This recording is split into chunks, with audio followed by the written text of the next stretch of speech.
bienvenue à tous. Je suis désolé de vous pousser à la roue, mais on a des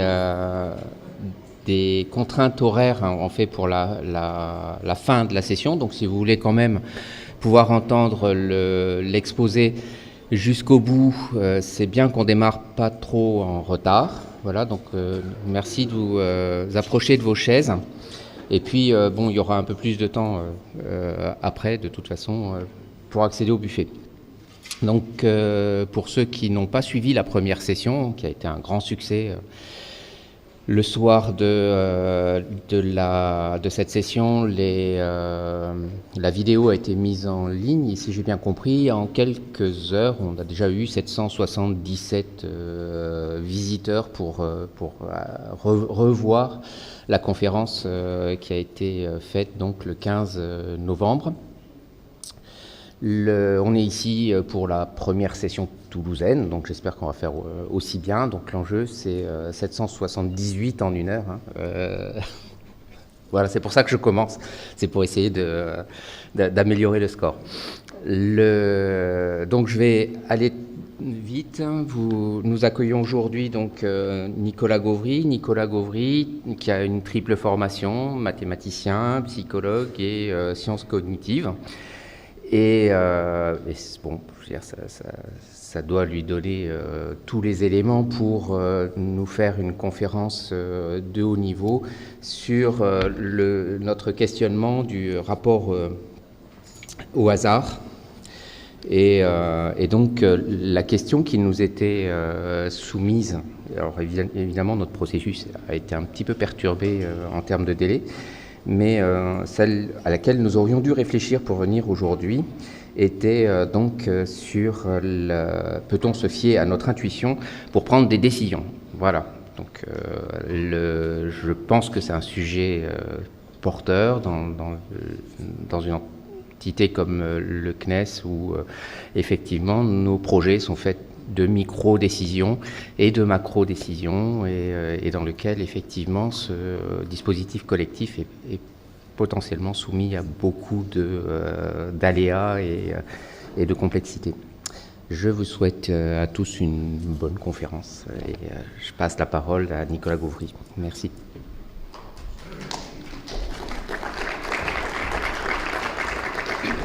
Bonjour.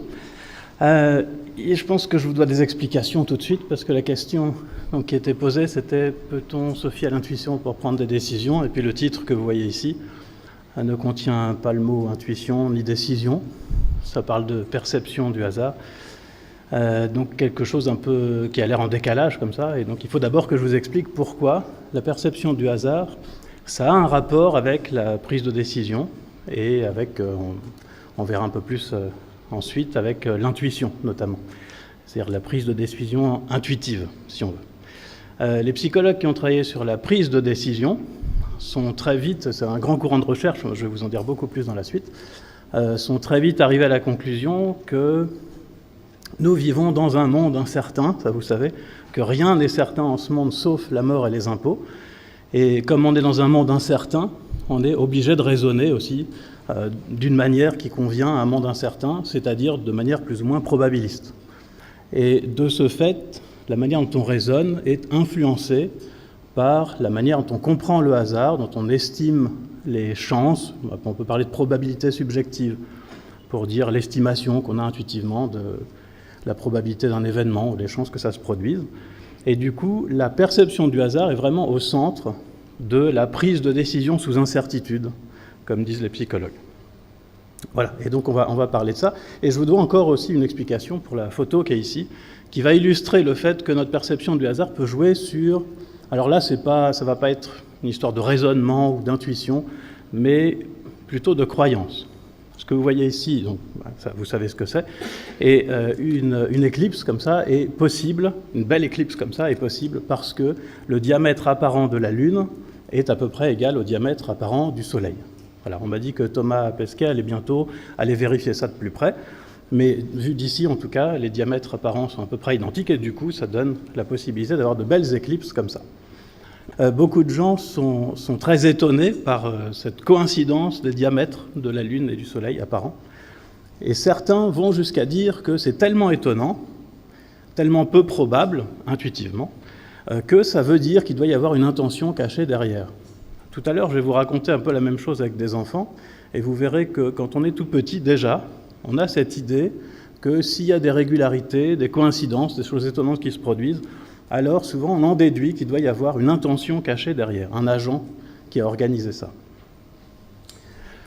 Voilà, je vais avancer un petit peu tout de suite pour préciser, disons, le consensus très général chez les psychologues sur la manière dont on raisonne, et le modèle très général, donc le plus courant, le plus accepté en psychologie, c'est ce qu'on appelle un modèle de la double voie, qui dit qu'on a deux manières de raisonner. On peut appeler ça système 1, système 2, c'est le titre qui a été repris en français pour un livre de Daniel Kahneman. Je vais vous redire un mot tout à l'heure. Ça s'appelle comme ça en français, système 1, système 2. C'est peut-être pas très heureux, en anglais ça s'appelle penser rapidement, penser lentement. Voilà. Et l'idée c'est qu'on a deux manières de réfléchir, de raisonner et de prendre des décisions. La première qui est une façon rapide, fondée sur des heuristiques. Je vais vous définir ça tout à l'heure si vous ne voyez pas ce que c'est. Inconscient, automatique, et en gros, évidemment, ça vous fait penser, et on va faire le raccourci entre les deux, ça vous fait penser à l'intuition. Voilà. Le système 1, c'est l'intuition. Ça a des avantages parce que c'est très rapide, et ça permet, et ça, c'est pas coûteux en énergie, on n'a pas besoin de concentration ni de temps. Ça se passe très bien, et c'est ce qu'on utilise par exemple quand on hésite un petit moment entre deux destinations de voyage pour les vacances, et puis qu'on choisit, on ne sait pas vraiment pourquoi. Il y a aussi cette histoire-là que les raisons pour lesquelles on prend la décision ne nous sont pas connues. C'est comme si on avait fait un raisonnement, mais de manière inconsciente, et on a seulement le résultat du raisonnement, on n'a pas le raisonnement lui-même. Et puis vous avez le système 2, qui est le système analytique. Alors c'est très coûteux, il faut être concentré, il faut qu'il y ait du calme, il faut qu'on ait du temps. Et c'est ce qu'on utilise quand on résout un problème mathématique, normalement, par exemple. En partie, on utilise aussi l'intuition pour les problèmes mathématiques, mais quand on rédige, quand on fait un raisonnement déductif, c'est le système 2 qu'on utilise. Donc vous avez compris que dans la suite, moi, je vais vous parler du système 1, essentiellement, presque uniquement, donc de l'intuition. Alors, juste pour vous donner des exemples qu'on peut rattacher à l'intuition, des exemples historiques qui sont souvent cités, je vous en donnais deux, un heureux et un malheureux, pour vous dire que l'intuition, parfois ça marche très bien, puis parfois ça marche pas très bien. Premier exemple historique, c'est l'histoire de Kekulé, chimiste du 19e siècle, qui connaissait la formule brute du benzène, mais qui n'arrivait pas à trouver la forme de la molécule. Et on raconte, aucune idée si c'est historiquement vrai ou pas, mais en tout cas c'est une bonne illustration, on raconte donc qu'une nuit, il a rêvé d'un serpent qui se mordait la queue. Donc ça fait un cycle. Et du coup, en se réveillant, ça y est, il avait l'idée, c'est une sorte d'eureka, comme on dit, ça peut être lié donc à une intuition onirique, si on veut. Et du coup, il a trouvé cette forme de molécule grâce à son rêve. Alors voilà une très belle intuition, une sorte de raisonnement. On peut imaginer que dans son rêve, il a fait de manière inconsciente un raisonnement qui aboutissait à la solution sous une forme étrange d'un serpent qui se mord la queue. Et puis un autre exemple d'intuition moins heureux, mais amusant avec le recul, c'est celle de Hertz qui, après avoir découvert les ondes radio, s'est dit que ça n'aurait jamais aucune utilité pratique. Voilà, une intuition qu'il a eue et qui est beaucoup moins heureuse. Alors ça, c'est des exemples historiques, donc un peu isolés, c'est anecdotique complètement. Les psychologues s'intéressent beaucoup plus à des intuitions générales. C'est-à-dire se demandent comment, en général, nous autres humains, on raisonne de manière intuitive. Et est-ce qu'il y a, par exemple, des choses qui sont contraires à notre intuition? C'est une question qu'on s'est souvent posée. En décalage avec notre intuition et qui toucherait à peu près tout le monde. Et une réponse est donnée, et je l'illustre ici avec une expérience menée par Gerald Bronner, peut-être que vous connaissez, qui est sociologue, liée à la théorie de l'évolution. La théorie de l'évolution, c'est quelque chose de très contre-intuitif. Alors c'est assez étonnant parce que c'est tellement contre-intuitif que même quand on a bien étudié la question, qu'on connaît bien le sujet, il reste toujours des intuitions qui sont contraires à la théorie et qui nous poussent à écrire des choses contraires à la théorie. Et d'ailleurs, ça me fait penser à ça, un résultat assez étonnant de la psychologie, c'est qu'on ne se débarrasse pas, quand on a de mauvaises intuitions comme celle dont je vais vous parler tout de suite, on ne s'en débarrasse pas en devenant expert. Quand on devient expert, ce qu'on arrive à faire, c'est à contrer les intuitions fausses, Des études ont été faites, par exemple, sur des physiciens qui savent comment ça se passe, la gravité, par exemple. Et vous savez que c'est complètement contre-intuitif que dans le vide, deux objets quelconques tomberont toujours à la même vitesse, une plume et une bille de plomb. On a du mal à imaginer ça. Et ce qui se passe chez les physiciens, quand on leur demande de résoudre ce type de problème, on est dans le vide, et puis il y a une plume et une bille qui tombent, évidemment, ils répondent correctement que les deux tombent à la même vitesse. Mais on peut détecter quand même dans leur cerveau que l'intuition fausse est quand même partie. C'est-à-dire l'intuition existe, et ensuite, ils arrivent à la bloquer. C'est-à-dire, ils ont cette idée qui arrive, mais ils savent qu'elle est fausse, donc ils corrigent avec le système 2, si on raisonne en termes de système 1, système 2. Mais pour revenir à cette histoire d'évolution, donc vous avez eu le temps de lire du coup, voilà ce qui a été fait. On a demandé, donc Gérald Bronner et ses collègues ont demandé à des professeurs de biologie, de sciences et vie de la Terre, en collège et lycée, d'expliquer ce problème. Ce problème, c'est on a des éléphants en Asie, certains n'ont pas de défense pour une question de mutation génétique. Et ils sont de plus en plus nombreux dans la population des éléphants, et donc on leur a demandé comment ça se fait, expliquer ce phénomène. Tous ont bien compris que ça avait un rapport avec le braconnage et le fait qu'on des gens tuent des éléphants pour récupérer l'ivoire. Donc si les enfants n'ont pas de défense, mais si les éléphants non plus n'ont pas de défense, eh bien, ils ont moins de chances de se faire tuer. Voilà, ça, tout le monde avait compris ça, mais dans la manière dont ils ont rédigé leur explication, puisqu'il fallait écrire quelque chose, on a trouvé très souvent des phrases finalistes, on pourrait dire, c'est-à-dire qui ne correspondent pas à la théorie de l'évolution, du style les éléphants qui n'ont pas de défense se font moins tuer que ceux qui ont des défenses, et du coup, les éléphants se sont adaptés en mutant ou en n'ayant pas de défense. Voilà, comme si, dans la phrase, on a l'impression que c'est les éléphants qui ont décidé d'arrêter d'avoir des défenses parce qu'ils se sont dit, si on fait ça, on va se faire tuer. Voilà, et évidemment, ce n'est pas ce que pensent probablement, si on leur demande de préciser, c'est pas ce que vont dire les professeurs, mais c'est comme ça qu'ils l'expriment spontanément. Probablement, ils l'expriment aussi spontanément comme ça dans leur classe, parfois, et donc ça peut encore faire augmenter cette intuition fausse finaliste. Voilà, un exemple donc de théorie contraire à l'intuition, et là vous voyez que l'intuition est résistante, si on veut, à l'expertise, à l'apprentissage, et donc c'est un thème qui a beaucoup intéressé les psychologues. Mais je vais en revenir maintenant plus à la question du hasard, parce que c'était quand même ça le titre, et ce que je vais faire, c'est vous parler de 3 grands courants en psychologie qui, tous les 3, ont étudié d'une manière ou d'une autre le hasard, la perception qu'on en a, ou le raisonnement probabiliste spontané. Voilà, comment on fait pour raisonner à partir d'événements incertains, comment on estime des probabilités. Le premier courant dont je vais vous parler, c'est le courant qu'on appelle biais et heuristique. C'est surtout concentré sur, c'est pas le premier historiquement, mais c'est le premier dont je vais parler, c'est surtout concentré sur les erreurs, qu'ils appellent des biais, et les raccourcis logiques, qu'on appelle des heuristiques, d'où le nom biais et heuristique, qu'on fait lorsqu'on fait des raisonnements donc probabilistes de manière plus ou moins intuitive. Voilà. En général, ça marche très bien, même avec des gens qui ont étudié les probabilités, mais ça marche mieux avec ceux qui n'ont pas étudié les probabilités. Sauf dans certains cas, donc si j'oublie de vous le dire, vous pouvez le noter tout de suite, le biais d'équiprobabilité dont je vais vous parler tout à l'heure est renforcé avec l'apprentissage des probabilités. Mais donc, dans ce courant de recherche, on s'est surtout intéressé aux erreurs. C'est-à-dire, pourquoi est-ce qu'on a des intuitions mauvaises ? Dans le deuxième courant dont je vais vous parler juste après, on a essayé de comprendre d'où venaient ces erreurs, parce que ceux qui travaillaient dans biais et heuristiques ont surtout décrit des erreurs, dit dans quelles situations elles apparaissaient, mais on ne comprend pas pourquoi elles apparaissent. Et le troisième courant que je garde pour la fin a essayé de réhabiliter l'intuition en disant que finalement c'est pas si mauvais, même s'il y a quand même effectivement des erreurs, il n'y a pas de contradiction entre les 3 courants, que c'est pas si mauvais que ça, l'intuition, ça marche quand même drôlement bien, et que pour éviter que ça marche pas dans certains cas, on peut faire des choses, et notamment présenter les données de manière différente, donc je vous dirai ça à la fin.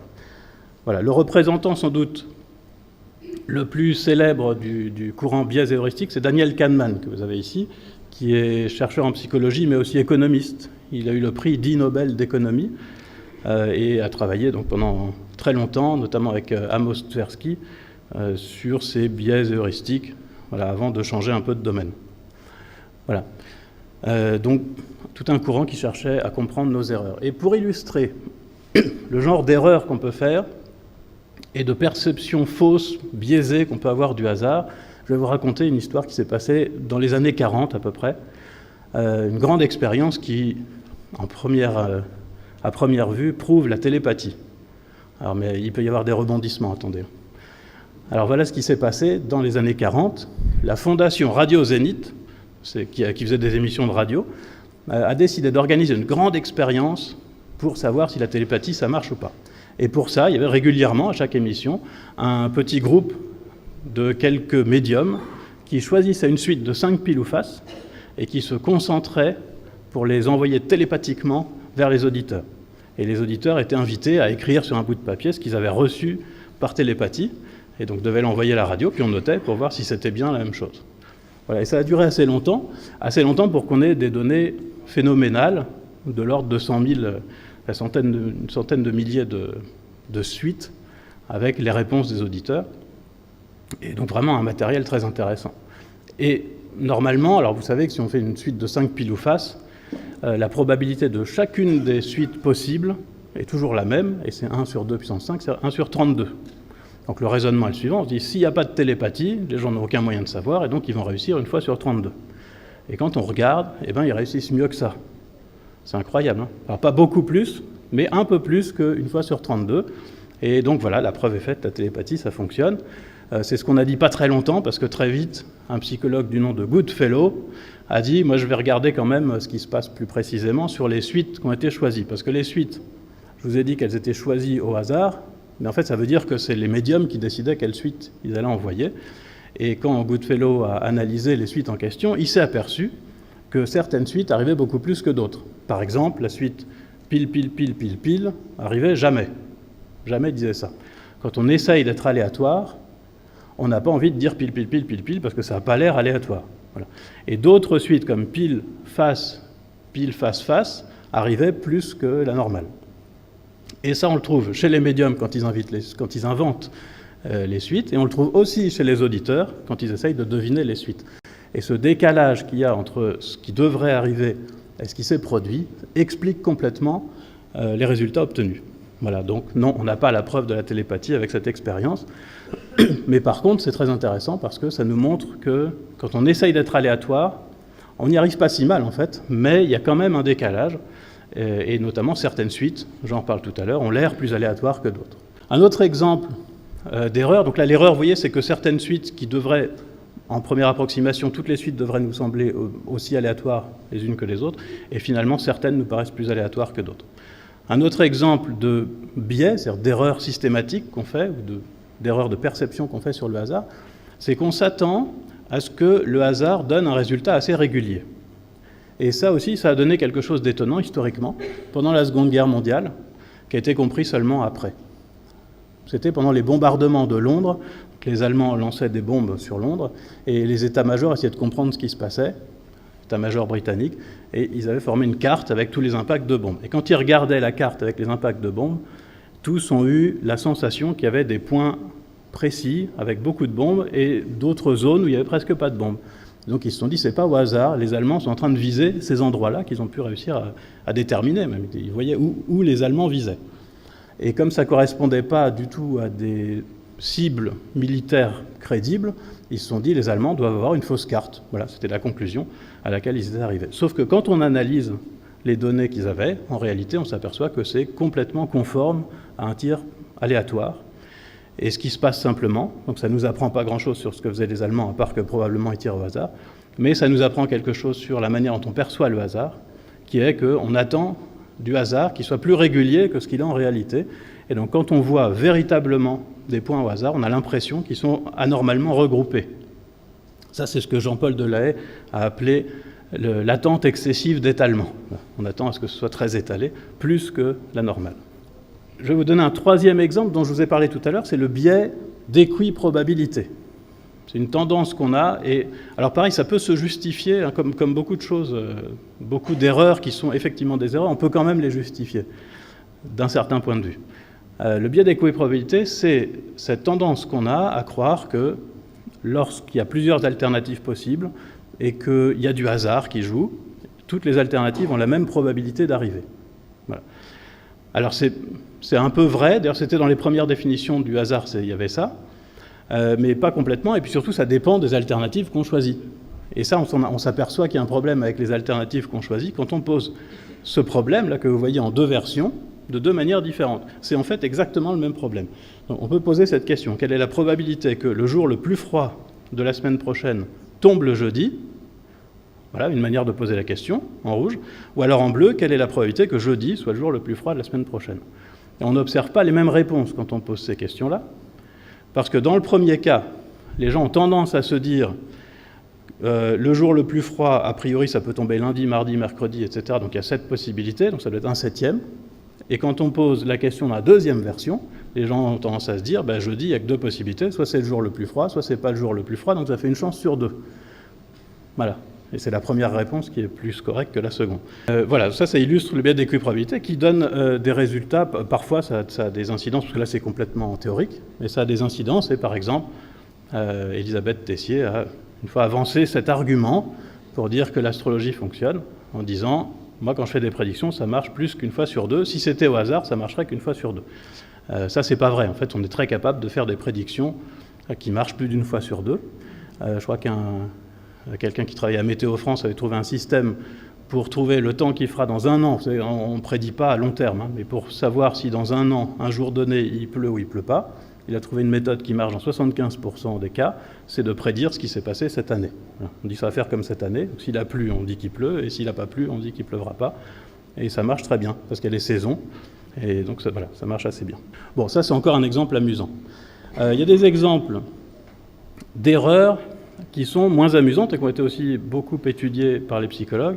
En fait, il y a deux grands champs qui ont été beaucoup étudiés par les psychologues concernant les erreurs de raisonnement sur les probabilités. C'est la médecine et le droit. Voilà. Donc, ce qui se passe quand il y a un procès, parce que ça peut être dramatique si on fait des erreurs de raisonnement, et en médecine aussi. Et dans les deux cas, on a trouvé des erreurs, des biais assez systématiques et qui peuvent être très embêtants. Alors voilà un exemple historique, c'est l'histoire de Sally Clark, l'affaire Sally Clark. Ça, c'était en 1999. Sally Clark est mère de 2 enfants, et ces 2 enfants sont morts, pas en même temps, mais ces 2 enfants sont morts dans des circonstances qu'on ne connaît pas. Mais en tout cas, ce qu'on peuvent observer les médecins, c'est compatible avec une mort naturelle, et c'est aussi compatible avec un meurtre, par étouffement, par exemple. Peut-être que c'est 2 fois une mort subite du nourrisson, on ne sait pas trop. Alors je ne sais pas pourquoi des soupçons se sont portés sur Sally Clark, mais ça a été le cas, elle a été accusée de meurtre. Et pendant le procès, un des éléments clés du procès, ça a été ça, de l'accusation. Ce qui est écrit ici, ça a été de dire que si on regarde ce qui se passe d'habitude dans les familles, la probabilité pour que dans une famille 2 enfants meurent de mort naturelle est seulement de 1 sur 73 millions. Voilà, et l'argument, c'est donc de dire que c'est quasiment impossible que 2 enfants meurent de mort naturelle dans une famille, donc Sally Clark doit être coupable. Voilà. Et ça a vraiment porté comme argument, alors que c'est complètement faux. L'argument est fallacieux. Parce qu'en fait, le pourcentage qui est donné ici, qui d'ailleurs est faux par ailleurs, mais enfin on va l'accepter en première approximation, ça ne nous permet pas de répondre à la question qui nous intéresse, qui est une question inverse par rapport à ce qui est écrit ici. Alors que là, on nous dit quelle est la probabilité que 2 enfants soient morts de mort naturelle dans la population. Ce qui nous intéresse, c'est quelle est la probabilité, sachant que les 2 enfants sont morts, qu'ils aient été tués par leur mère. Et quand on calcule cette probabilité, parce qu'on peut le faire, on a les probabilités qu'il faut pour pouvoir faire le calcul, on trouve que la probabilité est de 2/3 pour la mort naturelle. C'est-à-dire que quand 2 enfants meurent dans une famille, 2 fois sur 3, c'est de mort naturelle. Et 1 fois sur 3, ils ont été assassinés. Donc les probabilités sont plutôt en faveur de l'innocence de Sally Clark ici. Et là, vous voyez que c'est un défaut de raisonnement qui fait qu'on se contente d'une information qui, en fait, ne suffit pas à répondre à la question. Il nous faudrait, par exemple, pour pouvoir répondre, la probabilité que dans une famille de 2 enfants, les 2 enfants soient assassinés par leur mère. Si cette probabilité est beaucoup plus grande que celle d'avoir de mort naturelle, c'est en défaveur de Sally Clark, et si elle est beaucoup plus petite, ce qui est le cas, elle est 2 fois plus petite, c'est au contraire en faveur de l'innocence. Voilà, là je vous ai montré quelques exemples, il y en a plein d'autres. Il y a des livres entiers, donc ça faudrait des semaines pour parler de tout ça. Il y a plein d'autres exemples de biais comme ça. Donc là vous voyez par exemple qu'on se contente de probabilité qui ne permet pas de répondre à la question, mais on saute aux conclusions. Avec le biais d'équiprobabilité, vous voyez qu'on applique une sorte de principe d'information minimale en disant que tous les événements sont équiprobables, c'est-à-dire ont la même probabilité d'arriver, alors que ce n'est pas toujours le cas. Voilà. L'exemple le plus classique d'ailleurs de biais d'équiprobabilité est beaucoup plus simple que ce que je vous ai raconté là. C'est simplement l'histoire des 2 dés. Si on lance 2 dés, est-ce qu'on a plus de chances d'avoir 11 comme somme ou 12 ? Et la plupart des gens disent spontanément, c'est pareil, parce que voilà, il y a les possibilités, tous les nombres de 2 à 12 sont des possibilités. Et donc voilà, c'est pareil. Et en fait non, c'est pas pareil. C'est pas pareil parce que pour faire 12, on est obligé d'avoir 6 sur le premier dé et 6 sur le deuxième. Alors que pour faire 11, on peut avoir 5 sur le premier et 6 sur le deuxième, ou l'inverse, 6 puis 5. Et du coup, il y a 2 fois plus de chances de faire 11 que 12. Voilà, ça c'est un excellent moyen pour gagner de l'argent et perdre un ami, si vous voulez faire des paris. Vous pariez sur le 11, et puis...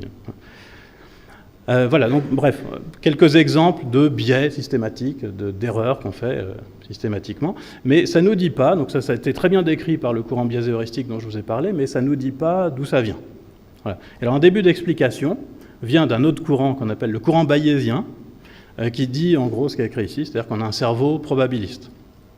Je vais préciser un petit peu, en vous disant d'abord que peut-être un des représentants les plus connus en ce moment de ce courant, c'est Nick Chater, qui est ici, qui est assez visionnaire. Donc, il y a 20 ans, il disait déjà des choses qu'on est en train de formaliser maintenant. Et voilà, l'idée, c'est ça. L'idée, c'est que, en réalité, notre cerveau est vraiment probabiliste. Donc, alors, ça a l'air d'être en contradiction avec tout ce que je viens de raconter, mais ça ne l'est pas. Je vais vous expliquer pourquoi. Donc, l'idée, c'est, on a un cerveau probabiliste qui ne fonctionne pas trop mal, c'est-à-dire qui fait des calculs probabilistes, mais, évidemment, avec une capacité de calcul limitée, ce qui est un premier bémol.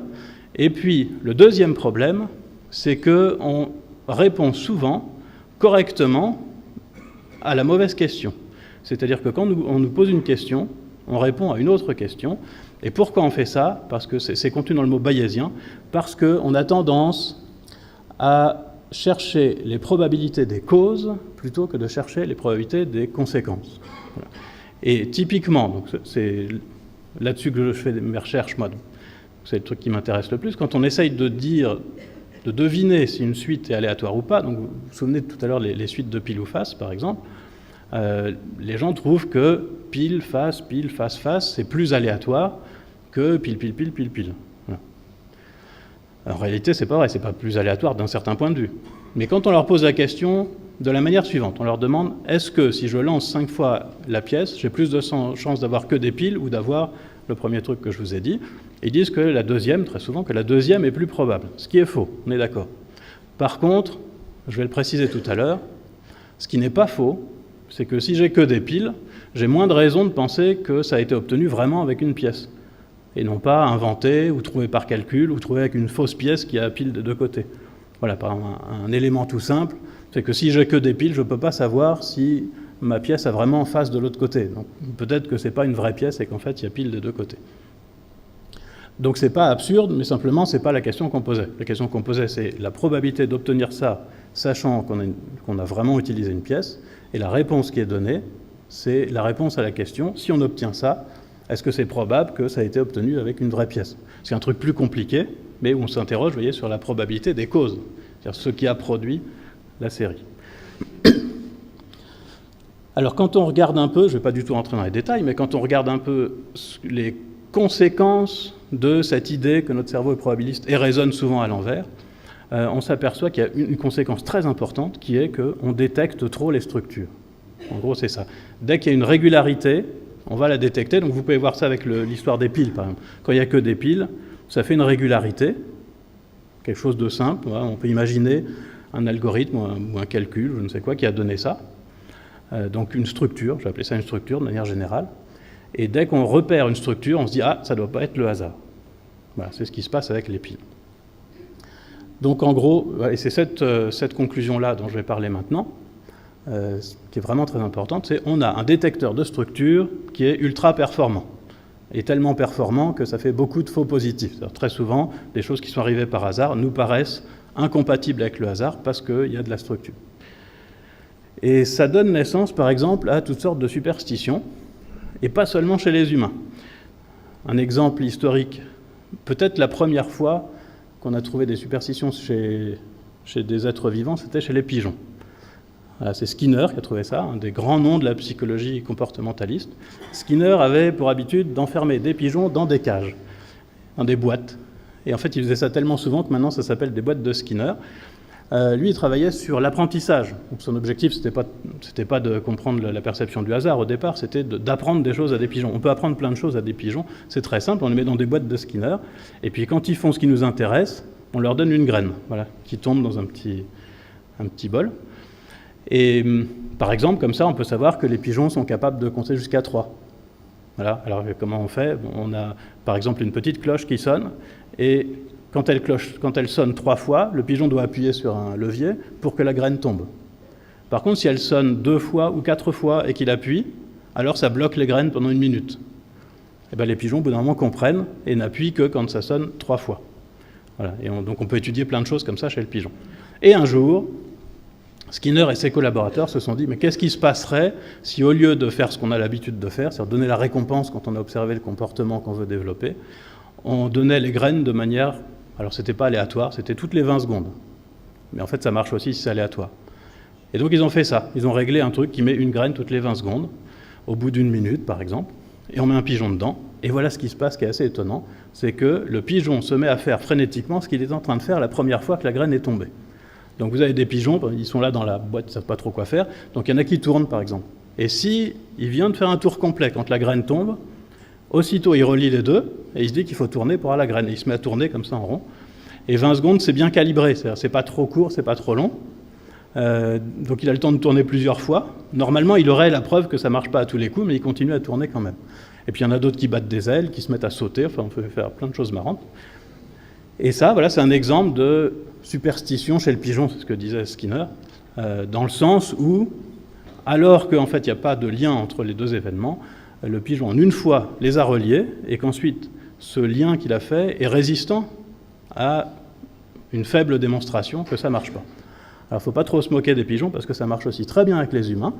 Alors, on ne les met pas dans des boîtes, on les met devant un ordinateur en leur disant « voilà un jeu, il y a un nombre de points qui est indiqué en haut », et ils ne savent rien du tout sur la règle du jeu, et puis ils ont un clavier, et on leur dit « il faut gagner des points ». Alors ils appuient sur toutes les touches, et ils font exactement comme le pigeon, c'est-à-dire s'ils viennent d'appuyer sur la barre espace quand il y a un point de plus qui apparaît, ils se mettent à appuyer sur la barre espace comme ça. Et comme ça ne marche pas, ils se disent « ah, il faut appuyer d'une certaine manière », ou alors « après, on ne peut plus avoir de points pendant 10 secondes ». Enfin, ils trouvent plein d'explications, mais ils continuent quand même à appuyer sur la barre espace. Voilà, ça marche aussi avec les humains. Et voilà, donc vous voyez qu'on peut avoir des idées fausses comme ça, qui s'expliquent par le fait qu'on repère trop les structures. Ça, c'est relié à cette histoire de détection de structure. Ici, la structure, c'est juste 2 événements sont liés dans le temps, et on en déduit une relation de cause à effet de manière un peu rapide, un peu excessive.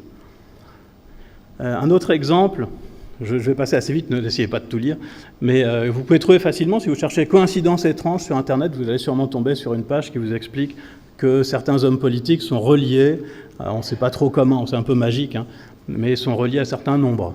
Et que pour Ronald Reagan, par exemple, c'est le 7. Et donc quand vous tombez sur cette page, il y a des 7 partout, et on voit que dans la vie de Ronald Reagan, il y a eu beaucoup de 7. Il a sauvé 77 personnes, qui s'écrivent avec 2 7, etc. Voilà, en 7 ans. Bon. Et il y en a plein. Et quand on regarde ça, c'est vrai que c'est étonnant. Donc on détecte la structure. J'essaie de comprendre comment ça a pu arriver. C'est-à-dire comment des gens ont pu croire qu'effectivement, il y avait quelque chose qui ne pouvait pas s'expliquer par le hasard, et beaucoup de 7 dans la vie de Ronald Reagan. Et j'imagine que c'est arrivé par le fait que quelqu'un a trouvé un jour 2 ou 3 7 de suite dans la vie de Ronald Reagan, et s'est dit « oh, 2 ou 3 7, c'est incroyable, ça fait une structure, ça ne doit pas être le hasard », et il s'est mis à chercher partout des 7 dans la vie de Ronald Reagan, et il en a trouvé plein. Voilà. En réalité, bien sûr, vous imaginez bien qu'il n'y a rien de magique là-dedans, c'est simplement que des nombres, ou des chiffres encore plus, dans la vie de Ronald Reagan, on en trouve plein. Et voilà ce que moi j'ai réussi à faire en 10 minutes sur Wikipédia. Je ne suis pas du tout historien. Je cherchais des 6 au lieu des 7, juste pour voir si ça marche aussi. Et ça marche très bien. Donc vous voyez par exemple Ronald et Reagan, à chaque fois 6 lettres, etc. Donc ça marche avec 6. Je suppose que ça marche aussi avec les autres chiffres, je n'ai pas essayé. Mais là encore, ça peut naître de notre détecteur un peu trop sensible de structure qui nous fait déjà nous étonner quand on voit 3 fois le nombre 7 dans la vie de Ronald Reagan, par exemple. Alors après, selon les hommes politiques, ce n'est pas les mêmes chiffres. Quelque chose d'un peu équivalent, je ne sais pas si vous avez entendu parler de ça, c'est les codes de la Bible, par exemple. Des gens mettent le texte de la Bible, ou ça marche très bien avec n'importe quel texte, en fait. Des gens essayent avec Moby Dick, ça marche pareil. Mais on fait des grilles, comme ça, on écrit juste le texte, donc une lettre par case, et ensuite on essaye de trouver dans ces grandes grilles de lettres, en regardant verticalement, horizontalement, en diagonale, si on trouve des mots qui font ce qu'on appelle après coup des prédictions, c'est des post-dictions en fait. Et on trouve plein de choses, donc on trouve le 11 septembre, on trouve le sida annoncé dans la Bible, etc. Voilà. Mais en réalité, évidemment, on trouve ça parce qu'on peut trouver tout ce qu'on veut, et des gens se sont amusés à chercher un peu tout et n'importe quoi dans la Bible, et par exemple, on a trouvé « Dieu n'existe pas » dans la Bible, ou « haïssez Jésus », donc voilà. Donc ça ne doit pas être un vrai message caché. Et j'ai un collègue qui a essayé avec les pensées de Pascal, et il a trouvé comme prédiction poulet frites, qui était le plat du midi à la cantine. Donc voilà, c'était prévu dans les pensées de Pascal aussi. Un autre exemple où on voit bien notre détection excessive, si on veut, de structure, mais qui est quand même très bien, c'est bien qu'on ait un détecteur de structure comme ça. Je le précise pour ne pas être trop négatif tout le temps. Le fait qu'on repère des structures et des lois, c'est un peu les fondements de la science. C'est un peu ce qui fait... Voilà, c'est comme ça qu'on se dit qu'il doit y avoir des lois de l'univers et qu'on les trouve. Si chaque matin on se disait, bon, pour l'instant le soleil se lève, mais on ne sait pas si ça va durer, et qu'on ne faisait aucune hypothèse, il n'y aurait pas beaucoup de science. Mais il y a un domaine où notre cerveau est particulièrement fait pour détecter les structures, c'est dans le repérage des visages. Alors j'espère que ça va marcher pour vous, mais là, c'est sur Mars, et beaucoup de gens voient un visage ici. Et en fait, dans le cerveau, il y a une partie du cerveau qui s'occupe que des visages. C'est vraiment un truc qui est pré-câblé chez nous, parce qu'on est des animaux sociaux, hein, sans doute. Et voilà, on voit des visages partout. Un ami dessinateur qui me dit que c'est vraiment très très facile pour un dessinateur d'évoquer un visage en 2 traits. C'est vraiment vraiment facile. Donc il y en a partout, ça s'appelle des pareidolies. Vous pouvez en voir, il y en a plein d'amusantes. Il y a des visages sur des toasts grillés, sur des taches au mur, enfin des roses aussi, un peu flétries. Voilà. Donc un détecteur de structure super performant, voilà ce qu'on a. Et je vous ai donné des exemples où c'était embêtant. Voilà un autre exemple, évidemment pas aussi important que la science, mais voilà un autre exemple où c'est utile de détecter les structures. C'est une histoire qui s'est passée en 2008 sur un site de jeux de poker en ligne. Et donc un joueur professionnel, dont vous avez le nom ici, Todd Whitless, a flairé une bonne affaire parce qu'il a vu débarquer sur ce site quelqu'un qui avait vraiment pas l'air de s'y connaître en poker, qui jouait comme un débutant. Et il s'est dit, je vais le plumer, et il a perdu 15 000 $ dans la soirée. Donc il s'est un peu fait avoir. Mais ça l'a beaucoup étonné, parce que la manière dont jouait je regarde parce que j'ai oublié son nom, Grey Cat, c'est ça ? La manière dont jouait Grey Cat correspondait vraiment à la façon de jouer d'un novice, quelqu'un qui n'y connaît rien, et il gagnait à tous les coups. C'était quand même vraiment bizarre, mais c'est pas impossible, parce qu'on peut avoir juste de la chance, on peut faire n'importe quoi et puis battre le plus grand champion, a priori.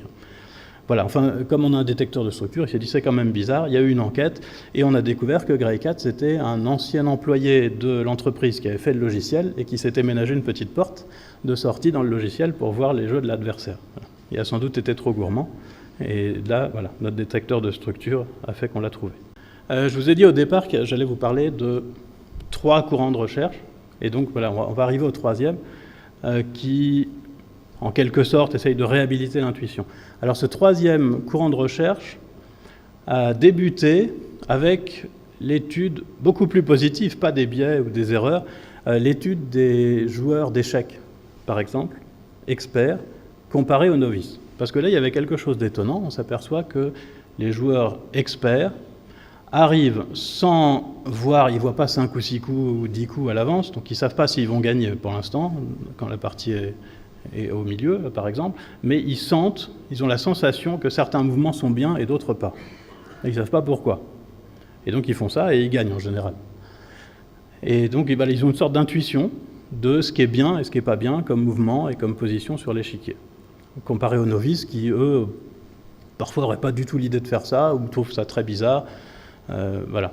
Donc on s'est dit, quand même, l'intuition avec l'expertise, ça se développe et ça donne quelque chose de vraiment très performant, parce qu'il a quand même fallu une sacrée puissance de calcul pour arriver à battre les champions d'échecs, alors que l'ordinateur est capable quand même de calculer, n'importe quel ordinateur est capable de calculer beaucoup plus loin que n'importe quel humain, mais l'intuition, là, était quand même très forte. Et puis pour le jeu de Go, c'est encore pire, puisque je crois qu'on vient tout juste de battre le champion du monde de jeu de Go, mais ça fait un paquet de temps qu'on essaye. Donc l'intuition, voilà, c'est le système 1 du début, le système rapide. Quand on le regarde sur des experts de jeux d'échecs, par exemple, on se dit ça marche quand même drôlement bien, parce que c'est un truc rapide, comme ça ils ne savent pas pourquoi ils font ça, mais voilà, on voit que c'est efficace. Et donc il y a eu tout ce courant de recherche qui s'interroge plutôt sur le génie de l'intuition, comme le dit Gerd Gigerenzer, que vous avez ici, et qui représente bien ce courant de recherche. Voilà, il y a un livre qui s'appelle comme ça, Le génie de l'intuition. Et le message de Gigerenzer, en gros, il est double. C'est de dire, d'une part, que en fait, l'intuition, ça marche drôlement bien, mais il ne remet pas du tout en cause tout ce que je vous ai dit avant, ça c'est bien établi. Hein. Mais qu'en général, ça marche bien, on s'est concentré jusqu'ici sur les erreurs et les biais, mais quand même, ça marche bien.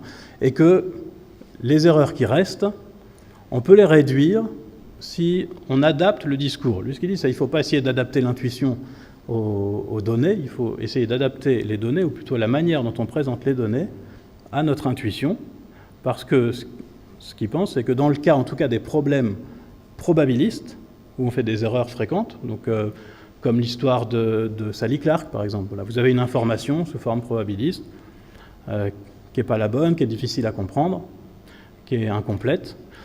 On n'arrive pas à répondre parce qu'elle n'a pas été fournie comme il fallait. Voilà, donc lui, il dit qu'il faut fournir les informations autrement. Je vous montre après comment. Mais donc pour dire que l'intuition, ça marche quand même pas mal, je vais reparler de cette perception du hasard, et à nouveau, excusez-moi, mais je sais que c'est très fréquent, mais à nouveau, je vais vous parler des histoires de pièces. Voilà, là vous avez deux suites de si, pile ou face, et même si vous êtes très fort en probabilité et que vous savez très bien que les deux ont la même probabilité d'arriver, honnêtement, si vous lancez une pièce et que vous obtenez la deuxième suite, vous serez plus étonné que si vous obtenez la première, très probablement. Et ce que je vous disais tout à l'heure, de l'explication bayésienne, le deuxième courant dont je vous ai parlé, de ce qui se passe, qu'on s'étonne, et qui fait que les gens disent que la deuxième suite est moins probable que la première. En fait, ce qui se passe, c'est que donc on n'estime pas la bonne probabilité. Alors ce qu'on estime, donc, la plupart des gens, ce que la plupart des gens essayent d'estimer quand on leur demande laquelle est la plus probable, c'est la probabilité que la suite ait été obtenue par un moyen aléatoire, sachant que c'est ça la suite. Voilà. Et quand on essaye de ça a l'air complètement subjectif, difficile, on se dit qu'on ne peut pas lui donner un sens précis à ce truc-là. Mais en fait, si, on peut. On peut très bien, et ça donne ça.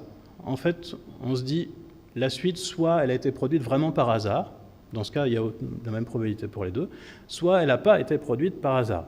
Bon. Alors, si elle n'a pas été produite par hasard, ça peut être, par exemple, parce qu'elle a été produite par un algorithme, un calcul, et c'est comme ça que le disent les mathématiciens qui s'occupent de ça, par un programme d'ordinateur. C'est pas exactement comme ça qu'ils disent, mais c'est sur une machine de Turing, mais c'est ça, c'est un programme d'ordinateur, c'est un algorithme, donc une méthode. Et du coup, pour formaliser cette idée, parce que la question évidemment c'est de dire, bon ok, mais si ça a été produit par un programme, qu'est-ce qui me dit que la première est plus ou moins probable que la deuxième? A priori, rien. Sauf qu'il y a une théorie en informatique théorique, théorie algorithmique de l'information, ça s'appelle, qui traite justement de cette question. Et qui s'est posé la question suivante, si on choisit un programme au hasard, donc en gros ça veut dire, vous prenez un ordinateur, et puis vous mettez des symboles au hasard, et vous regardez ce que ça donne. Dans la plupart des cas, ça donne rien du tout. Des fois, ça fait un programme qui peut faire une boucle et puis ne jamais s'arrêter. Bon, ça ne nous intéresse pas. Et parfois, le programme peut écrire une suite et s'arrêter. Voilà, donc par exemple, des fois, il va écrire, puis si on lui dit d'écrire des piles et des faces à la place des 0 et des 1, il peut écrire peut-être face, pile, face, donc la première suite. Ou alors, il peut écrire 6 fois pile et puis s'arrêter. Voilà, c'est des possibilités. Eh bien, quand on regarde ça, ce qu'on obtient, c'est ce qu'on appelle la probabilité algorithmique de la suite. Et la probabilité algorithmique, elle n'est pas comme la probabilité tout court, c'est pas équiprobable. Et quand on fait ça, la deuxième suite apparaît beaucoup plus souvent que la première. Ce qui veut dire très concrètement que si vous choisissez un programme d'ordinateur au hasard, vous avez beaucoup plus de chances que ça écrive que des piles que ça écrive pile, face, pile, face, pile. Voilà. Si je me suis trompé, vous avez corrigé avec le dessin. Voilà. Et du coup, voilà le raisonnement. Si ça a été fait par hasard, les deux suites ont la même probabilité. Si ça n'a pas été fait au hasard, il y a beaucoup plus de chances d'avoir la deuxième.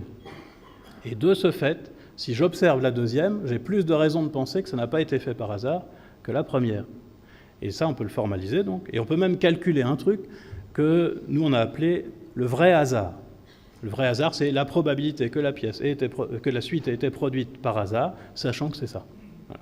Et quand on regarde, quand on compare le vrai hasard, entre guillemets, et puis ce que les gens perçoivent, donc on leur demande simplement de noter, est-ce que c'est plus ou moins probable, est-ce que c'est plus ou moins aléatoire d'après vous, on obtient quelque chose comme ça.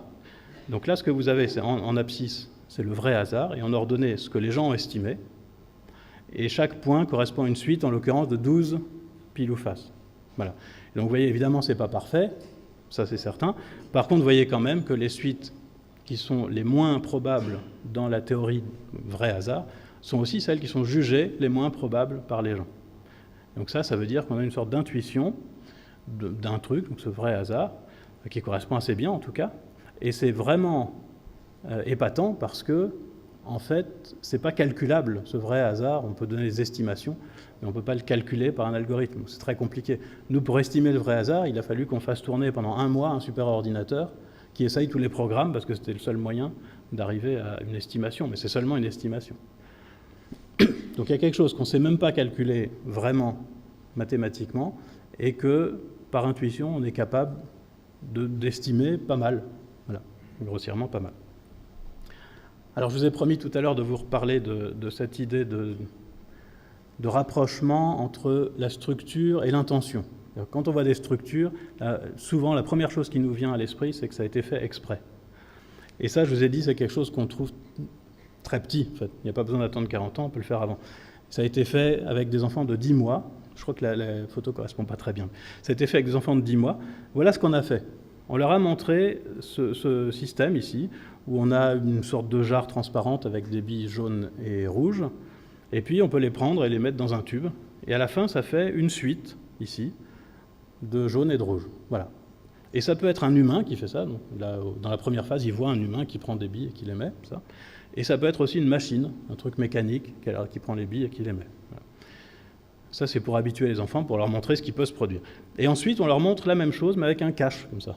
Donc ils ne peuvent plus voir si c'est un humain ou une machine qui prend les billes pour les mettre dans le tube.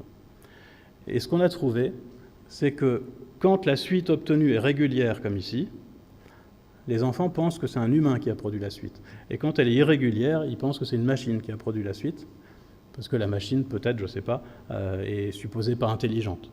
Donc la conclusion des psychologues qui ont fait cette expérience, c'est de dire que, très jeunes, à 10 mois, les enfants sont capables, ou ont tort d'ailleurs, de rapprocher, de faire le lien entre la régularité et l'intention qu'il y a derrière.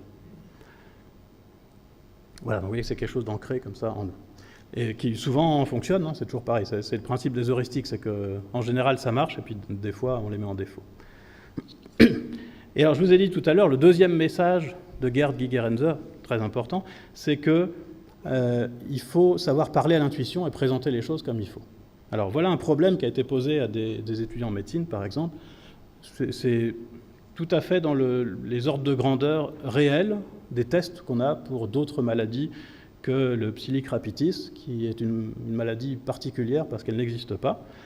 Mais voilà, c'est une maladie qui touche 1% de la population, si elle existe, et avec un test qui est relativement fiable. Voilà, donc vous avez des chiffres comme ça, que 90% des malades donneront un test positif, 99% des non-malades donneront un test négatif. Et ça, je vous dis, c'est réaliste. Et ça a été fait aussi d'ailleurs avec des vraies maladies et des vrais tests, et on obtient les mêmes résultats, c'est-à-dire que les médecins se plantent complètement. Voilà. Et à une question comme ça, beaucoup disent que si le test est positif et que le test est fiable à 90%, bah, il y a 90% de chances que la personne soit malade, ce qui n'est pas du tout le cas. Voilà, je sais pas si là, c'est pas évident, parce que pour le trouver, ça dépend si vous êtes fort ou pas, mais à quel point vous êtes fort. Pour le trouver, souvent on a besoin d'un papier et d'un crayon. À partir de ça. Par contre, si on présente les mêmes données autrement, alors on pourra discuter sur le fait qu'il y a un peu plus de données, mais si on les présente comme ça, d'une manière que Gerd Gigerenzer appelle des fréquences naturelles. C'est-à-dire, au lieu de mettre des pourcentages et des fractions, on met juste des nombres. Et là, en fait, c'est des approximations, mais en prenant plus de personnes au départ, on pourrait faire quelque chose d'exact. On raisonne comme ça, on dit sur 100 personnes, on a dit que le pourcentage de malades, c'était 1%, donc ça fait 1 malade, 99 pas malades. Ensuite, on a dit que le test marche dans 90% des cas. Donc en approximation, on va dire que ça marche à tous les coups. Donc le malade donne un test positif. On a dit pour les non-malades, ça rate une fois sur 100. Donc à peu près, ici, ça ferait un test positif et puis le reste négatif. Et bien quand on présente les données comme ça et qu'on demande si quelqu'un a un test positif, quelle est la probabilité qu'il soit malade, tout le monde voit qu'il y a eu 2 tests positifs, un qui correspond à quelqu'un de malade, un qui correspond à quelqu'un de pas malade, et que la probabilité c'est 1,5.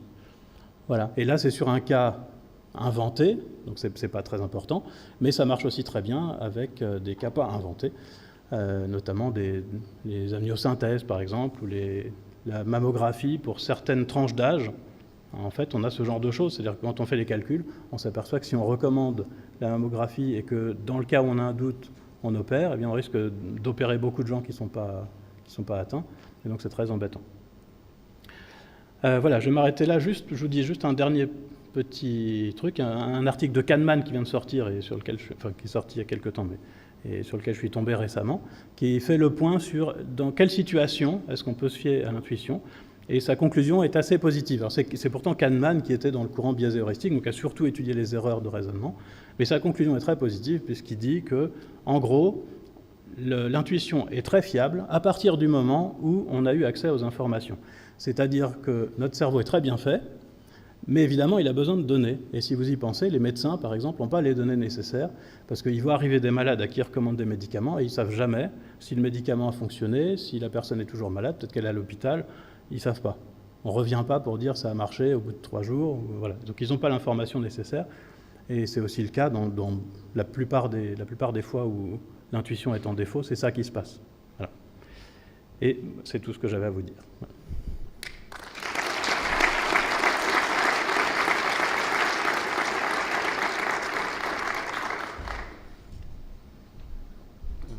Bien, merci. On a un quart d'heure de débat et questions-réponses et des micros pour faire circuler.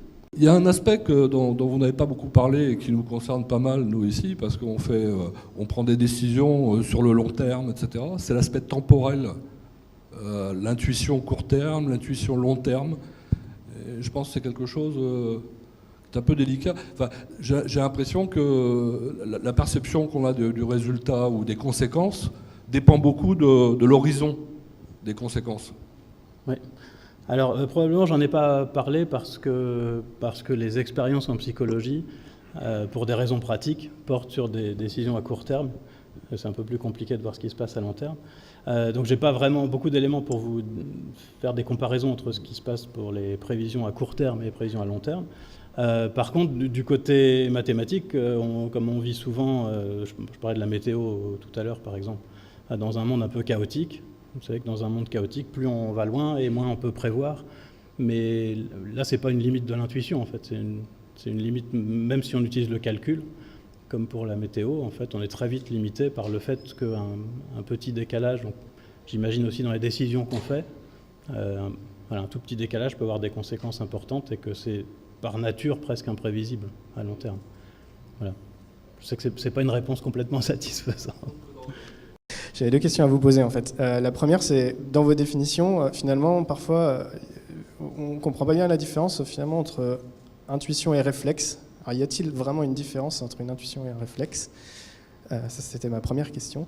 Et ma deuxième question, c'est finalement, doit-on raisonner avec des probabilités quand on sait qu'on ne va observer qu'une seule réalisation ?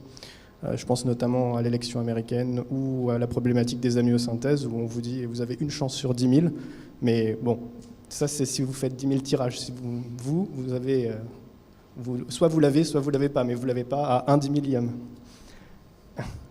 Alors pour intuition et réflexe, je pense que la différence c'est qu'on suppose que quand on parle d'intuition, on suppose qu'il y a quand même eu, c'est peut-être un peu exagéré de dire un raisonnement, une sorte de raisonnement inconscient. Pour le réflexe, il n'y a pas de raisonnement. C'est une réponse qu'on donne de manière automatique, sans raisonnement. Donc voilà, normalement, dans les exemples que j'ai donnés, ça suppose quand même une forme de raisonnement Et donc, ce n'est pas uniquement du réflexe. Après, voilà, je ne suis pas sûr de bien séparer les deux. Et ensuite, pour le raisonnement probabiliste, même si le résultat est binaire, il faut quand même faire le raisonnement probabiliste pour savoir ce qu'on va avoir comme résultat. Je ne sais pas comment dire, mais par exemple, sur ce qui est encore à l'écran ici, sur l'histoire des maladies, évidemment, la personne que vous recevez, vous avez fait passer un test, il est positif, vous voulez savoir si elle est malade ou pas. Donc le médecin, évidemment, dans son cabinet, lui, il ne veut pas savoir si 50% des gens dans ce cas seraient malades ou pas. Il veut savoir si la personne en face de lui est malade ou pas. Mais pour ça, pour arriver à choisir entre les deux, la seule méthode que je vois comme ça, c'est de faire des calculs de probabilité. Et si on trouve qu'il y a 99% de chances qu'il soit malade, on va dire qu'il est malade. Et si on trouve au contraire que la chance est très faible qu'il soit malade, on va dire qu'il n'est pas malade. Mais c'est intéressant ce que vous dites parce que justement dans les études les plus poussées qui portent sur la façon dont notre cerveau fonctionne de manière probabiliste, il y a cette question de l'échantillon qui vient tout le temps parce que on ne peut pas calculer, on ne peut pas imaginer que notre cerveau est capable de calculer toutes les distributions des probabilités qui l'intéressent. Et donc on suppose que le cerveau fonctionne comme ça, par échantillonnage. Comme s'il faisait une sorte de modélisation où il choisit des événements au hasard, il regarde ce que ça donne, et puis sur 1 ou 3 ou 4, mais peut-être seulement 1, en fait, il arrive à prendre une décision en faisant un échantillonnage. Donc finalement, on suppose qu'on mime un calcul probabiliste, mais en utilisant donc, ce que vous dites, des événements qui sont plus ou moins binaires et qui correspondent à des échantillonnages. Ouais. Oui, moi j'avais une question sur... vous avez parlé en gros de qu'est-ce qu'on observe et comment ça impacte le raisonnement. Et une des conséquences de l'approche bayésienne, c'est les modèles markoviens, donc qui nous disent finalement qu'on peut, suivant ce qu'on regarde, si on regarde la trajectoire, elle peut être complètement aléatoire, et par contre la dynamique de la trajectoire, elle peut être complètement déterministe. Si je parle, si je change d'échelle entre le microscopique et le macroscopique, par exemple, c'est l'équation de la chaleur qui est complètement déterministe et qui s'appuie, qui est finalement une représentation à l'échelle microscopique de ce qui se passe avec un mouvement brownien, donc qui est complètement aléatoire. Et donc ma question, c'est comment ces changements finalement en fonction de ce qu'on observe et de l'objet qu'on manipule, qui fait qu'on va passer de quelque chose qui est fondamentalement aléatoire à quelque chose qui est plus déterministe. On pourrait parler de Schrödinger aussi, la mécanique quantique. Comment ça impacte notre façon de raisonner et quels sont les travaux qui ont pu être menés sur notre capacité à se poser la bonne question et à travailler sur les bonnes observables pour raisonner, entre guillemets, correctement. Alors, en fait, si j'ai bien compris, vous posez la question à propos de suites qui ont l'air aléatoires, parce que c'est plus ou moins chaotique, et qui en fait reposent sur un processus simple.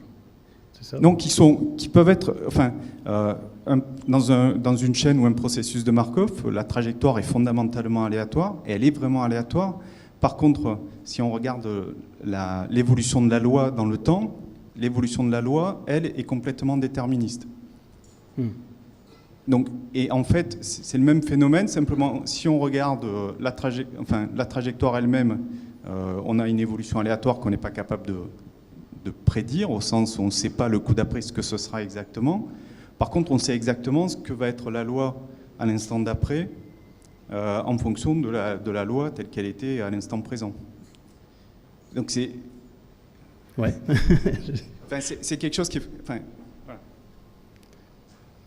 Comment ça, et finalement, suivant ce qu'on regarde, on a un phénomène qui est aléatoire ou un phénomène qui est déterministe pour regarder le même phénomène, suivant les grandeurs qu'on regarde, l'échelle ou la nature de l'objet qu'on regarde. Ah oui, donc là vous dites, en changeant de point de vue, on pourrait éventuellement avoir une intuition qui change complètement. Ouais. Alors j'ai pas de réponse exactement avec votre exemple, mais peut-être que ce dont j'ai parlé à la fin là et que propose Guy Gerenzer, c'est un peu dans cette optique-là. En changeant de point de vue, on rend l'intuition plus opérante. Je ne sais pas si... Mais sur ce que vous dites exactement, j'ai jamais vu d'études là-dessus en psychologie, peut-être parce que déjà, vous avez vu avec quand on compare le vrai hasard, entre guillemets, et puis le hasard perçu, déjà ça colle pas parfaitement. Et ça colle pas parfaitement probablement parce qu'en fait, pour arriver à faire ce qu'on fait, c'est-à-dire estimer à peu près correctement le hasard, donc selon la théorie mathématique, on se base en fait sur des indices. Et donc on doit avoir probablement, on a une intuition qui en fait est quand même assez limitée. Et alors des histoires de chaînes de Markov, je pense que c'est un peu compliqué pour voir si on arrive à imaginer des lois de passage. Je sais pas. Si, ça me fait quand même penser à un truc qui pourrait être lié de loin, c'est qu'on a regardé certains psychologues qui travaillent plutôt sur la mémoire, ont étudié comment les gens essayent de prévoir ce qui va se passer quand on leur met des suites de lettres. Alors ça se passe comme ça, sur l'écran vous avez des suites de lettres qui apparaissent, et on peut par exemple faire en sorte qu'après le A, il y ait presque toujours un N. Et on s'aperçoit que très vite, les gens sont capables, si c'est le cas, de dire N juste après le A, mais il faut que ce soit quasi systématique. Et donc si c'est dans 90% des cas, très vite, quand ils voient un A, ils supposent que c'est N après. Et on le sait parce qu'on leur demande de dire le plus vite possible ce que c'est, par exemple, et ils répondent plus vite, parfois avant même que la lettre apparaisse. Et ce qui est étonnant, c'est qu'ils sont capables de faire ça avant d'avoir repéré consciemment qu'il y avait une régularité. C'est-à-dire si, quand ils commencent à faire ça, à dire N à chaque fois qu'ils ont dit A, si on arrête l'expérience, on leur demande est-ce que vous avez remarqué des régularités, ils disent non. Et puis si on leur demande est-ce que vous avez remarqué ce qu'il y a après le A, ils ne savent pas trop. Et ils disent ça leur est venu comme ça. Voilà. Et il suffit de 1, 2, 3 exemples de A suivi par un N pour que ça marche. Après, quand il y en a 4, ils ont remarqué consciemment, donc ça marche, c'est plus de l'intuition. Mais donc voilà, peut-être que c'est relié à ce que vous dites là. Mais voilà, pour que ça marche, il faut que ce soit quand même assez costaud, quoi. Qu'après le A, il y ait presque toujours un N, sinon ça ne marche pas. Ils ne repèrent rien, ils ne sont pas capables de prédire. Voilà, un élément de réponse, quoi. Bonjour, tout d'abord merci pour cette présentation, c'était passionnant. Je pose une question un peu pragmatique en fait. Si je résume, l'importance pour utiliser notre intuition, c'est surtout de se poser les bonnes questions, si j'ai bien compris ce que vous avez dit. Et ma question est, est-ce que vous pouvez donner des pistes de lecture, etc., qui permettraient justement de mieux orienter les questions qu'on peut se poser quand on est devant une décision à prendre?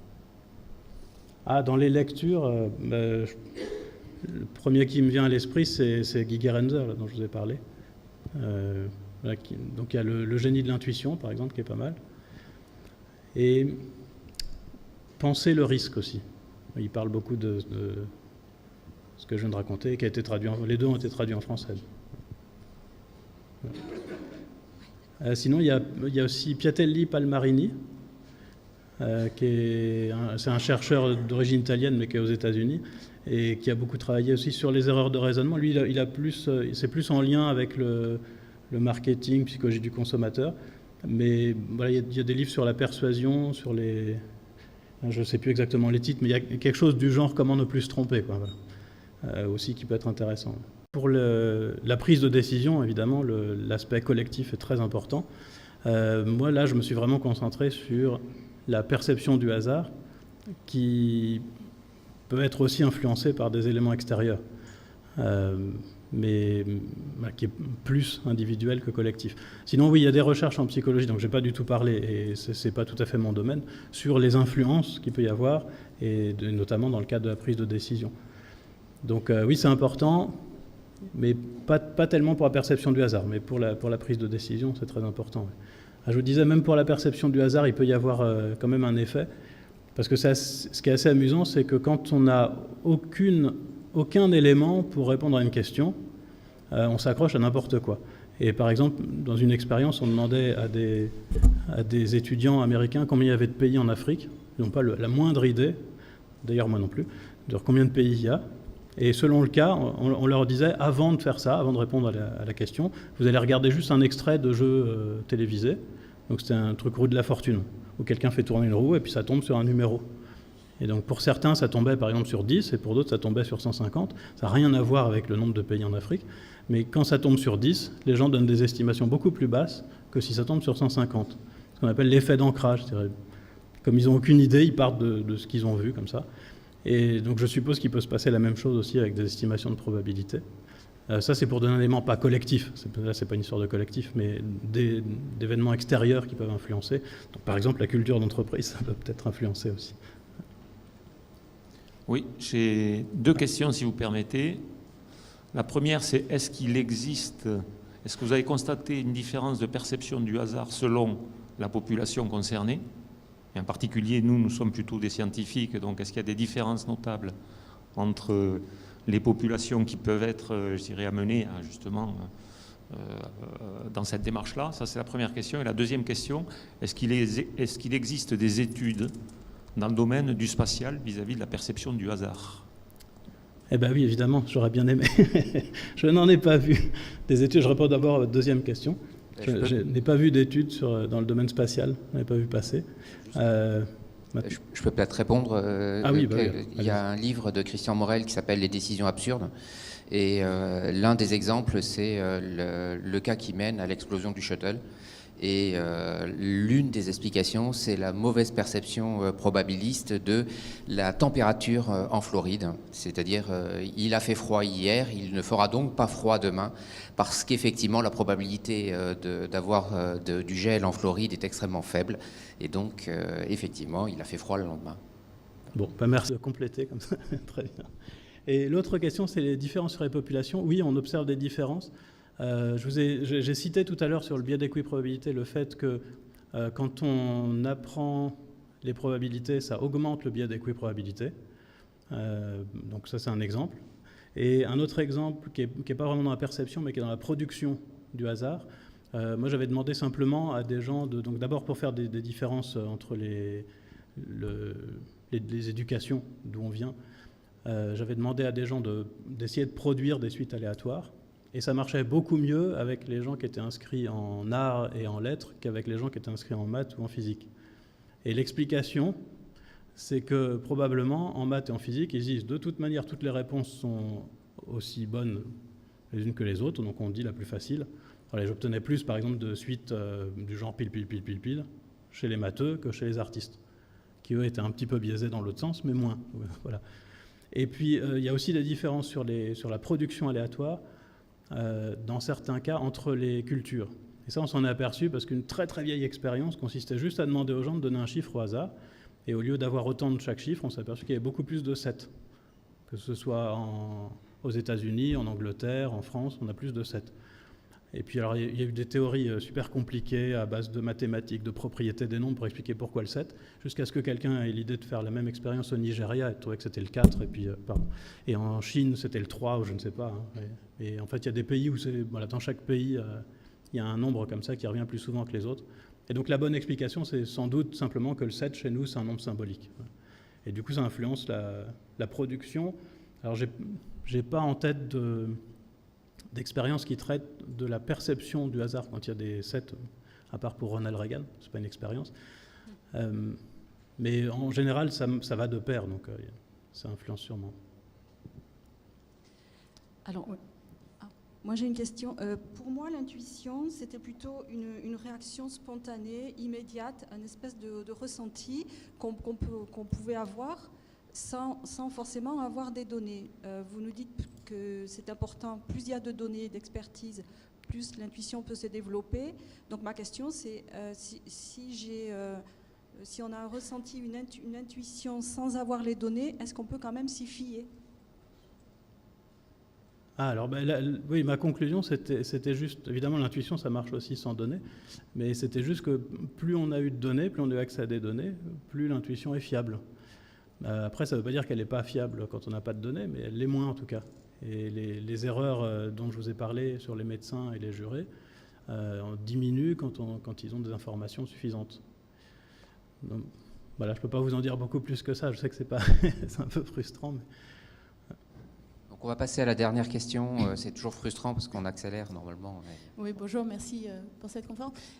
La question, c'était un peu, quand on fait appel à l'intuition, on identifie assez bien dans un jugement si on fait appel plutôt à de l'intuition ou au système 2 plus lent. Est-ce que ça nous donne une facilité à rectifier ce jugement a posteriori quand il y a de nouvelles informations ou pas ? Est-ce qu'il y a une différence dans le fait d'avoir perçu qu'on utilisait notre intuition, de se dire il y a une nouvelle information qui arrive, le cas du jugement, des informations complémentaires nous font plus facilement rectifier notre jugement ou pas. Alors, je ne suis pas sûr d'avoir vraiment bien compris votre question, mais donc je vais donner une réponse, vous me direz si ça répond à votre question.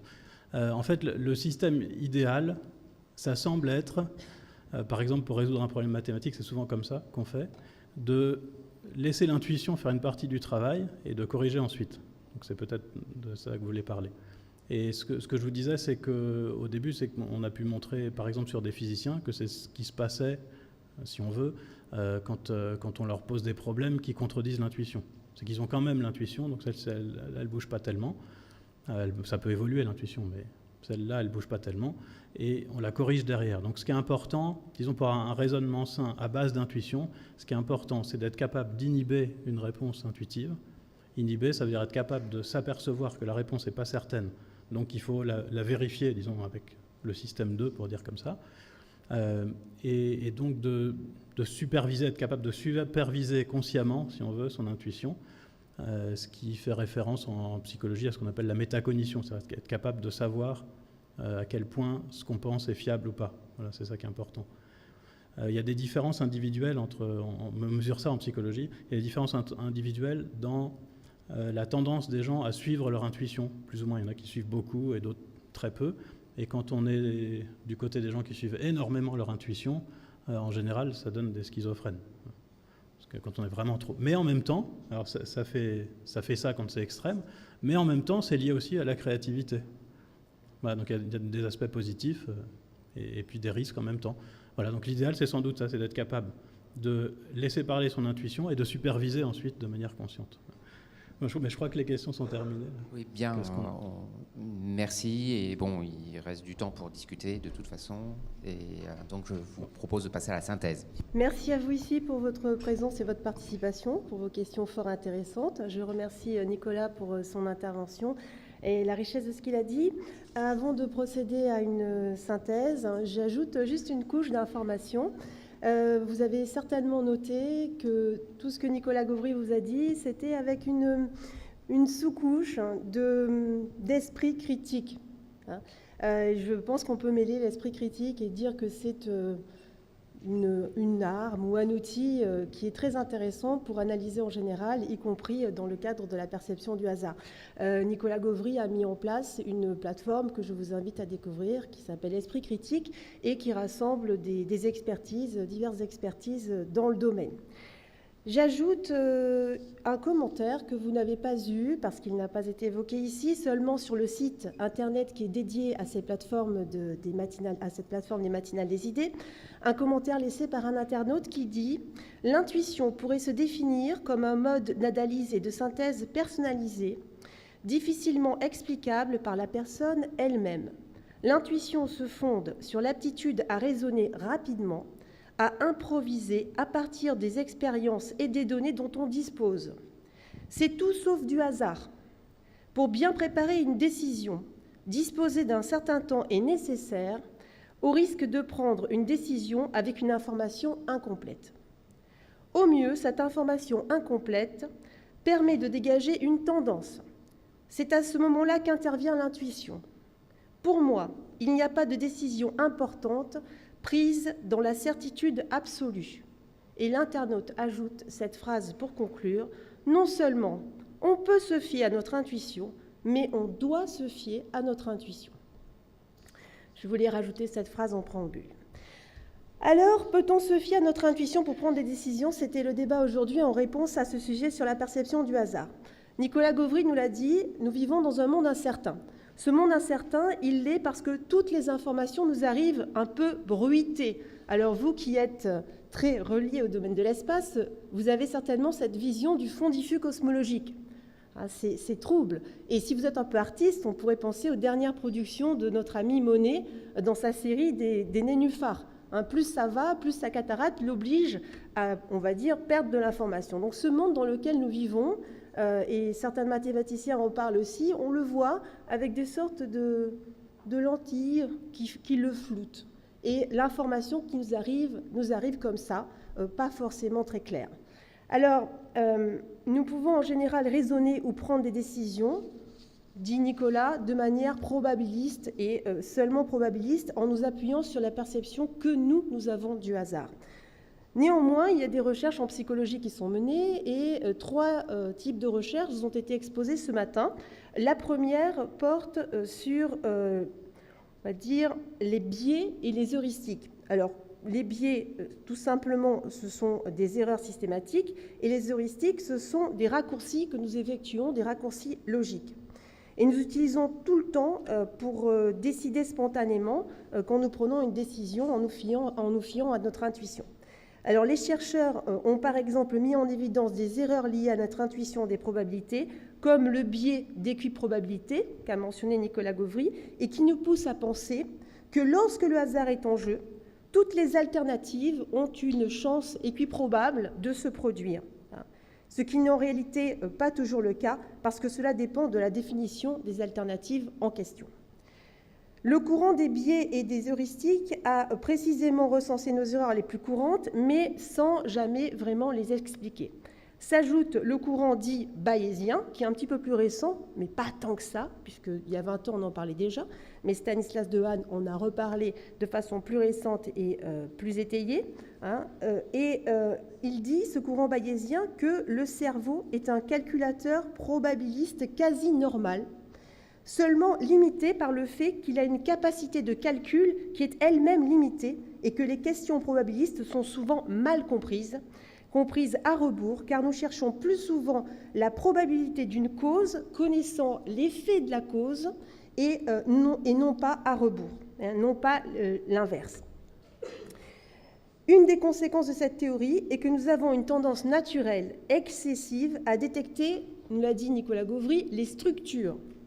Par exemple, nous voyons facilement des images, sur l'exemple qui a été évoqué ici de Mars. On voit facilement des exemples, des visages, si l'on regarde des nuages, un paysage, vous avez chacun votre zone d'imagination.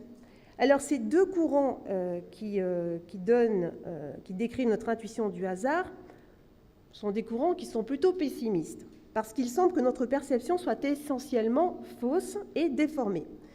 Et il y a un autre courant qui a été présenté par Gert Gigerenzer, qui entend réhabiliter l'intuition en étudiant plus spécifiquement les grands succès de l'intuition plutôt que ses errements. On se base plutôt sur les succès plutôt que sur les erreurs.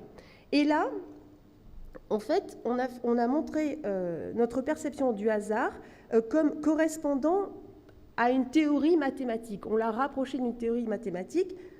Nicolas vous l'a décrite en l'appelant théorie algorithmique de l'information, qui est aussi la complexité algorithmique, comme vous la connaissez certainement plus naturellement. Et des pistes ont été proposées grâce à cette théorie pour corriger les erreurs. Néanmoins, certaines erreurs persistent.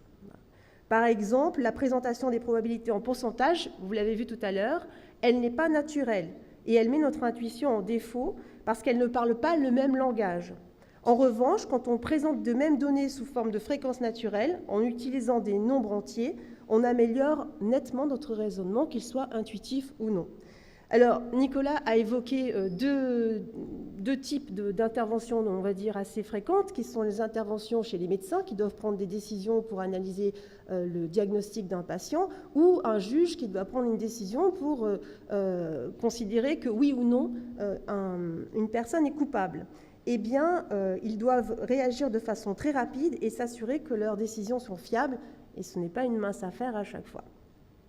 Alors finalement, dans quelles circonstances nos intuitions sont les plus fiables? Eh bien, si je veux résumer ce que Nicolas a dit, notre cerveau est un outil très performant qui nous donne accès à des informations relativement fiables dès lors qu'il est possible que ce cerveau ait accès à suffisamment d'informations, suffisamment d'observations, suffisamment de données. Et c'est presque un paradoxe de vous dire ça à vous, parce que c'est ce qui différencie l'intuition de l'expert, qui paraîtra certainement et quasiment tout le temps bien meilleure que l'intuition de la personne qui est novice en la matière. Vous avez ajouté des informations particulièrement intéressantes quand vous avez posé des questions tout à l'heure. Et d'abord, vous avez mis en avant l'aspect temporel en disant, en mettant dans le débat, en versant au débat, l'aspect du court terme et du long terme. Hein. Quand on vit dans un monde chaotique, plus on va loin, nous dit Nicolas Gauvry, moins on peut prévoir ce qui va se passer. Mais il n'y a pas, et c'est important de le souligner, de relation entre une prévision et entre une intuition. Donc l'aspect temporel, a priori, de nos cogitations du jour, n'a pas d'impact sur l'intuition. Également, vous avez évoqué le fait qu'il puisse y avoir une différence, ou du moins vous avez questionné, Nicolas, pour savoir s'il y avait une différence entre intuition et réflexe. Alors, à cette question-là, Nicolas évoque le fait que lorsqu'on a une intuition, au préalable, très très peu de temps avant, il semblerait que nous raisonnions inconsciemment. Alors que lorsque nous avons un réflexe, ce réflexe nous l'avons spontanément, sans que réflexion préalable n'ait eu lieu. Enfin, quelles sont les conséquences d'un changement d'échelle dans notre façon de raisonner ? Là, on a un exemple qui est arrivé, qui est celui de la mémoire, qui dit que quand on observe, quand on donne une suite de lettres, par exemple, avant même d'avoir observé une irrégularité, on est capable de donner la lettre qui va arriver. Donc c'est peut-être l'importance d'être capable inconsciemment d'avoir cette intuition avant même de la verbaliser. Une autre question que vous avez posée, intéressante, comment mieux orienter les questions pour qu'on puisse poser les bonnes questions et prendre de bonnes décisions. Et ça, je crois que ça reste encore un petit peu un mystère, mais c'est quelque chose... c'est une bonne question, et je crois que c'était une bonne intuition de se la poser. Enfin, quand on n'a aucun élément de réponse, Nicolas Gauvry nous dit qu'on s'accroche à n'importe quoi. Et là, il a ajouté l'effet de l'illustration de l'effet d'ancrage. Enfin, il existe des productions différentes, aléatoires, selon les cultures. Et là, il ne s'agit pas complètement du hasard. Et Nicolas a ajouté que c'est certainement un effet qui est lié à la symbolique liée à la culture. Donc voilà pour tout de suite. J'ajoute une ligne de plus qui correspond à la dernière intervention que j'ai trouvée très intéressante. Quand on a une intuition mais qu'on n'a pas forcément tous les éléments pour vérifier cette intuition, eh bien on fait appel à la métacognition, une sorte d'ange gardien, de regard sur notre intuition, prendre un petit peu de recul si on n'a pas toutes les données nécessaires pour prendre une décision, faire appel à la métacognition. À cause de l'actualité du jour, et certains d'entre vous sont partis certainement pour cette raison-là, d'après ce que j'ai compris, je fais une seconde conclusion dans la conclusion. Je dis bon décollage à Ariane 5, puisque j'ai bien cru comprendre qu'il y allait avoir très bientôt la mise en orbite de 4 nouveaux satellites Galileo. Et également, je crois qu'ici, on ne peut tous que souhaiter très bon vol à Thomas Pesquet, à Oleg et à Peggy, qui décollent ce soir de Baïkonour pour rejoindre la Station spatiale internationale. Je crois que c'est un succès auquel se prépare depuis longue date le CNES et toutes les équipes. Donc on ne peut que les encourager, qu'ils se fient à leur intuition, même si toutes ces opérations sont très précisément organisées et minutées. On leur souhaite un très bon vol. Je vous donne rendez-vous ici même, lundi prochain, à 8h30. Nous allons accueillir Jean-Paul Delahaye pour parler de stratégie pour la coopération. Et le débat qui suivra portera sur comment réussir une nouvelle collaboration, tout simplement. Voilà, je vous remercie pour votre écoute, pour votre participation. À très bientôt. Merci.